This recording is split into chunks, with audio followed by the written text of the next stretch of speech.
sure you'll find ways to keep busy, Marty.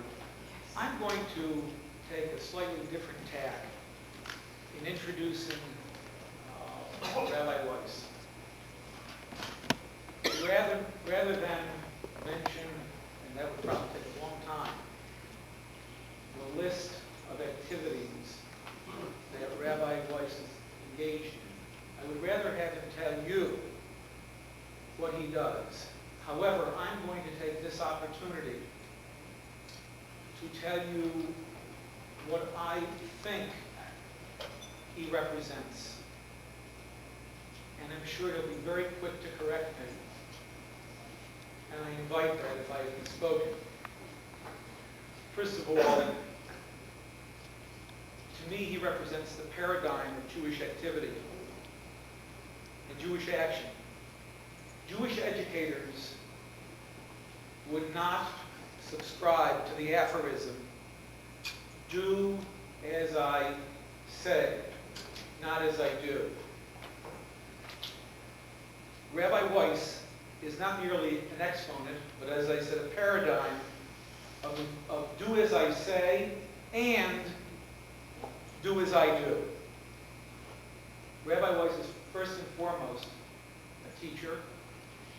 He's a rabbi of the Hebrew Institute of Riverdale, which serves 700 families and reaches out, I understand, to 4,000 people with his various programs. He's also a professor at Stern College of Yeshiva University.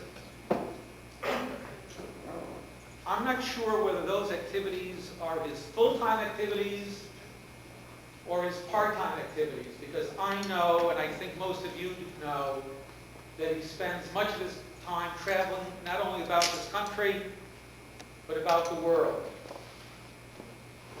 He's a messenger for the Jewish people. He's not merely, however, what some people view him to be, that is, a defender of the Jewish people. Here, in Poland, in Ethiopia, in Russia, in Israel, everywhere.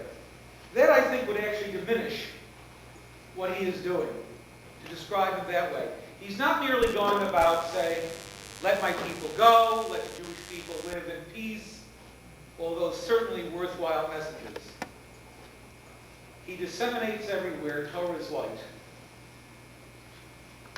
He wills it, that Torah's light penetrates mankind's conscience right to the core. I think if you listen to him carefully, you will perceive the strength and the willpower of Rabbi Avi Weiss. These are my own observations now. I believe this is no age of heroes. Wherever they were, they don't appear to be with us today. I think humanity, because of the effect of modern communication, has become, in a sense, virtually faceless. You would think the opposite. Man's scientific genius and ingenuity eclipses the individual. Only 50 years ago, Europe's most scientifically advanced nation sought to snuff out our light. They sought to snuff out our future. They sought to snuff out our very gene pool, and nearly succeeded in doing in the slaughter of 1.5 million children.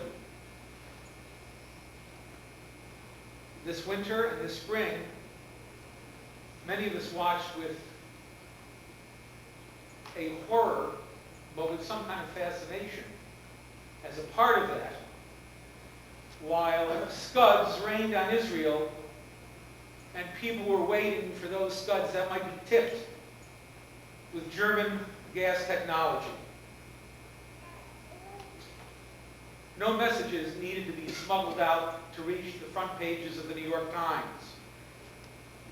But even when it was, 50 years ago, that cry was unheeded. With CNN, we became virtual participants in real time to what we thought was an incipient disaster. But this time, interestingly, the world did react. And this is what I found particularly ironic. The world reacted in part very rapidly to prevent Israel from acting in its own self-defense. Offset that against the defenselessness of those who were acted upon 50 years ago. The world didn't react to rescue the defenseless, but reacted to stop us from self-defense. Rabbi Weiss joins us tonight to deliver a message urging Jewish action. It's a clarion call. The question is whether or not we will heed his call.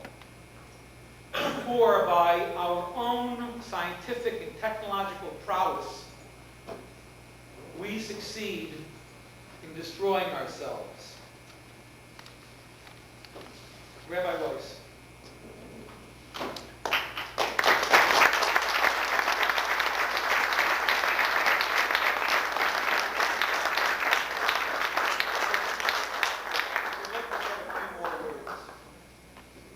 Rabbi Weiss, your deeds dwarf those of most men. I think they are heroic proportions. They're almost larger than life. But I want you to know, as you're here in Albany, that you're among kindred spirits.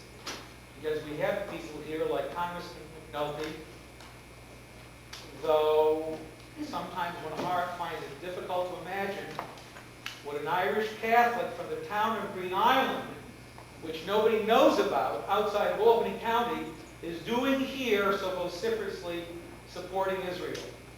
We're blessed also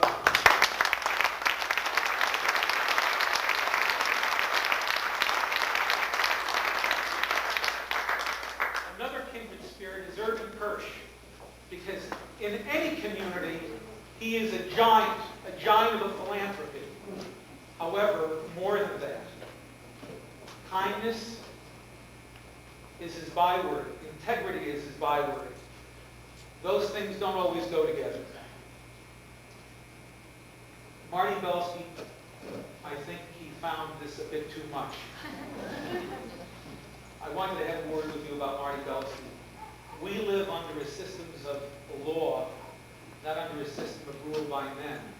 I hope this teaching is successful in teaching the young lawyers in this community to do so. Rabbi Weiss, feel at home. You're welcome here.